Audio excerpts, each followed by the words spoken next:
అడవిలో ఉంటూ ప్రజల పక్షాన పోరాటం చేసే పరిస్థితి లేదని మావోయిస్ట్ మాజీ నేత దేవ్జీ అలియాస్ తిప్పిరి తిరుపతి అంటున్నారు. దేశంలో ప్రజలు అనేక సమస్యలతో ఇబ్బందులు పడుతున్నారని, ప్రతి వర్గం సమస్యల సుడిగుండంలో కొట్టుమిట్టాడుతోందన్నారు. ఉద్యమంలో కూడా బలాబలాలు మారుతుంటాయని, ఒక నిరాయుధ పార్టీ సాయుధ పార్టీగా మారుతుందని, సాయుధ పార్టీ నిరాయుధ పార్టీగా మారుతుందన్నారు దేవ్జీ.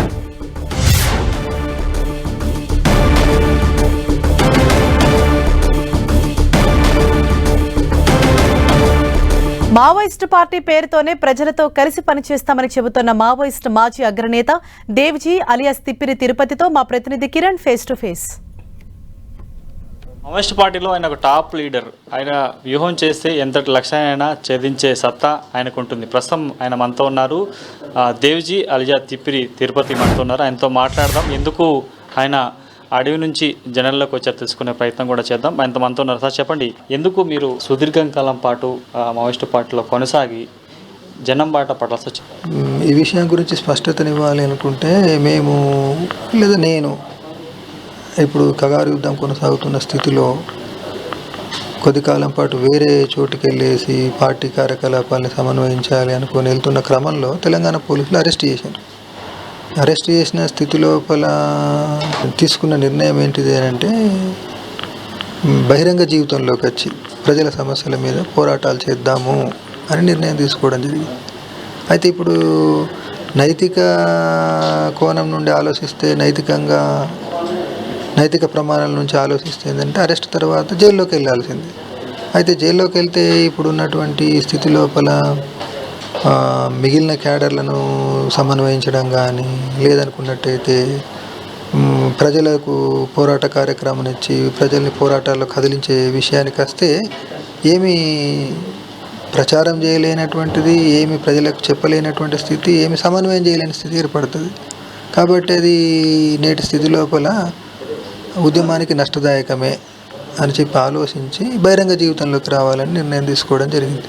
అంటే మావోయిస్ట్ పార్టీ ఏర్పాటు లక్ష్యం వేరే ఉంది.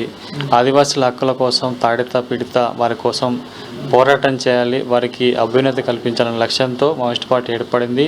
చాలామంది ఉన్నత చదువులు చదువుకున్న వారు కూడా మీ సిద్ధాంతాలకు ఆకర్షితులయ్యారు, అసూలు బాసారు, అండర్ గ్రౌండ్ అంటే అడవుల్లో ఉంటూ కూడా చాలా ఫైట్ చేశారు. కానీ దేశం స్వాతంత్రం వచ్చిన తర్వాత అనూహ్య మార్పులు చోటు చేసుకున్నాయి. ఈ మధ్యలో ఎప్పుడైనా మీరు అడవిలోంచి బయటికి రావాలని అనుకున్నారా? అనుకుంటే మీకు ఏమైనా అడ్డుపడే అంశాలు? దేశంలో మార్పులు జరిగిన మాట వాస్తవమే. అయితే ఎన్ని మార్పులు జరిగినప్పటికీ దేశంలో ఇప్పటికీ పేదరికం అనేది కొనసాగుతున్నది. ఉద్యోగులకు ఉద్యోగ భద్రత లేదు, విద్యార్థులకు ఉద్యోగ అవకాశాలు గ్యారంటీ ఉంటాయి అనేటువంటి చెప్పలేని స్థితి. అట్లా ఏ సెక్షన్ను సమస్యలు చూసుకున్నా కానీ ఇప్పటికీ అన్ని సెక్షన్లు సమస్యలు ఎదుర్కొంటున్నాయి. అంటే దోపిడీ, పీడన, అవమానాలు, అత్యాచారాలు అనేటువంటిది అప్పుడు ఉన్నాయి, ఇప్పుడు ఉన్నాయి. కాకపోతే రూపం మారింది. అందుకోసం ఏంటంటే, అప్పుడు ఏదైతే ఉద్యమం చేయాలనుకున్నామో ఇప్పుడు కూడా ఆ సమస్యల మీద ఉద్యమం కొనసాగాల్సిన అవసరం ఉంది, చేద్దామని అనుకుంటున్నాం.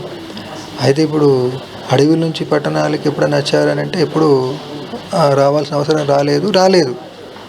కాబట్టి దాంట్లో ఏదో అడ్డు తగిలింది ఏం లేదు.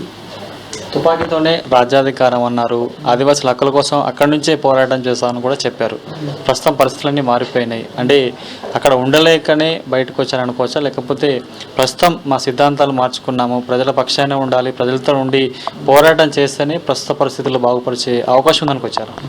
అంటే ఇప్పుడు ఉద్యమం లోపల బలాబలాలు మారుతుంటాయి. బలాబలాల ఆధారంగానే ఒక నిరాయుధ పార్టీ సాయుధ పార్టీగా మారుతుంది. సాయుధ పార్టీ మళ్ళీ ఆయుధాలను వదిలేసి మళ్ళీ రాజకీయాల మీద ఆధారపడి ప్రజల దగ్గరికి వెళ్ళి ప్రజాబలాన్ని పెంచుకోవాల్సి ఉంటుంది.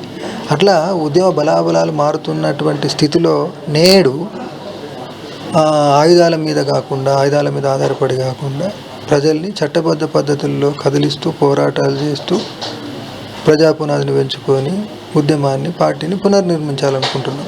మార్చి 31 నాటికి మావోయిస్టు పార్టీని అంతం చేస్తామంటూ కేంద్ర ప్రభుత్వం ఒక డెడ్ లైన్ పెట్టింది. డెడ్ లైన్ భాగంగానే పార్టీకి సంబంధించిన అగ్రనేతలంతా కూడా ఒక్కొక్కరు బయటకు వస్తున్నారనేది ఒకటి చర్చ.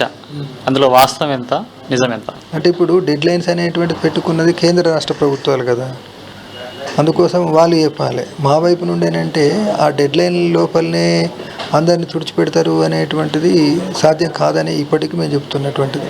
అడవిలో తిరగాల్సిన పరిస్థితులు లేకుండా నిర్బంధం చేశారు, మిమ్మల్ని ఎక్కడికక్కడికి అణిచివేసే ప్రయత్నం చేశారు. గత్యంతరం లేకనే మీకు రణమా శరణమా అంటే కొంతమంది రణం చేస్తున్నారు, కొంతమంది శరణం అంటూ కూడా లొంగుబాట పడుతున్నారు. అందులో దేవ్జీ ఏం చెప్తారు? సరెండర్ అన్నా శరణం అన్నా అదే పదం తేడా తప్ప నేను సరెండర్ కాలేదు, శరణం కోరి రాలేదు అనేది. అంటే అరెస్ట్ అయినటువంటి స్థితి లోపల ఈనాడు ఉన్నటువంటి పరిస్థితులలో బహిరంగ జీవితంలోకి వచ్చి లీగల్ పద్ధతులలో పోరాడదాము అని చెప్పి నేను ఎంచుకున్నటువంటిది. అంటే ఇన్నేళ్ళు మీకు ఆలోచన రాలేదా? ఇప్పుడే రావడానికి దారితీసిన పరిణామాలు ఏంటి? ఈ ఖగారు యుద్ధం కొనసాగుతున్నప్పటికి కూడా ఏదో ప్రాణభయంతో వచ్చి ముందే నిర్ణయించుకొని సరెండర్ కావాలి, సరెండర్ అయితే మనం బతుకుతాము అనేటువంటి ఆలోచనతో వచ్చింది కాదు. వేరే ప్రాంతానికి వెళ్తుంటే వీళ్ళు అరెస్ట్ చేసిన స్థితిలో జైల్లో ఉండేసి ఎలాంటి రాజకీయ నిర్మాణ పని చేయకుండా జైల్లో ఉండిపోవడమా, బహిరంగ జీవితంలోకి వచ్చి రాజకీయ నిర్మాణ కృషి చేయడమా అని ప్రశ్న వేసుకున్నప్పుడు ఈనాడు ఉపయోగము జైల్లో ఉండడం కంటే కూడా బహిరంగ జీవితంలోకి వచ్చి ఒక రాజకీయ పని చేయాలి అంటే ప్రజలను ఈ చట్టబద్ధ పద్ధతులలో కదిలించి పోరాటాలు చేయడమే రాజకీయ మార్గంలో. దాని మీద ఆధారపడేసి నిర్మాణాలు చేయాలి. ఈ ప్రజల సమస్య మీద కలిసి వచ్చే బూర్జువా పార్టీలు కానీ ఎవరితోటైనా కానీ ఐక్య కార్యాచరణ కృషి కొనసాగించడానికి మేము సిద్ధమే.